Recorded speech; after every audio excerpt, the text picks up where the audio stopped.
का लेके आइल बड़ा? अगरबत्ती सलाई लेके चले ला। क्या बात है, बहुत बढ़िया।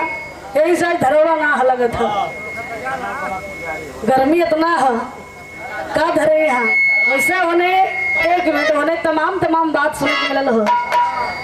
बाप रे बाप का रहल, दिल रोई रोई कहला दर्द से, देह छुई है जाने मरद से।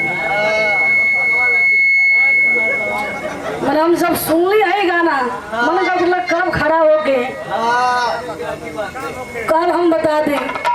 मैंने ये बतावा भैया कि वो देह ना छुआई तो काम कुल कैसे करी, ओकर काम कैसे आगे बढ़ी। अरे हम माना ताने कि वो वाला काम जैसे पति, हाँ पति पत्नी वाला रिश्ता ना रही, लेकिन भैया अपन पत्नी धर्म तो निभाई ना, गोड़ तो दबाई ना, दे तो छुएबे करी। पैसा लेके बाजारे जाए तब वो छुएबे करी। बारे गाना बारे दीवाना मना सफा मना करत हो सकी दे मत छुई है। ऐसा लगत है कि वही लोगन खाती के हाँ ज्यादा का कुल कहीं। ए भैया तू का लेके आई बड़ा हो? एगो नारियल दुगो केरा है, बहुत बढ़िया भैया।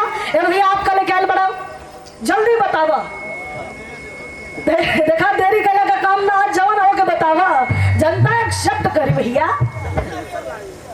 का हाँ दुगो सेव एगो केरा। बारे भैया बा यही से बेरा लगावा था। तू का लेके आयल बड़ा हो? हम तो छुरी लेके आले, छुरी दे भैया अपना छुरी से ये लोगन के प्रसादी के काटा, हम लोगन में बाटी। लेकिन समस्या बा। का समस्या हो? हाँ जब इनकी नारियलों में छुड़िया चापत है, छुड़िया छलका थी। अच्छा पागल आदमी ही बतावा, तो कहीं बुद्धि के दल है कि नारियल छुरी से फूटी। अगर देखा तू फोड़ल चाहत बारा तो उनका दूगो नारियल है, दोनों नारियल के ऐसा ही धरा अपन छुरी बीच में मारा हाथ दे, जैसे फूट जाए पानी फेंके लगे।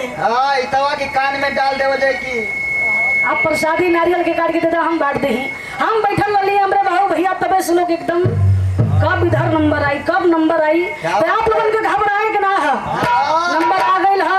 हर प्रकार का फ्लेवर आप लोगन के मिली, क्वालिटी मिली, तनिको घबराहट ना हुई। मैं गर्मी भाग जाई पसीना के रूप में, ठंडी आ जाई ठंडी आ जाए मेरे भैया। सही है ते भैया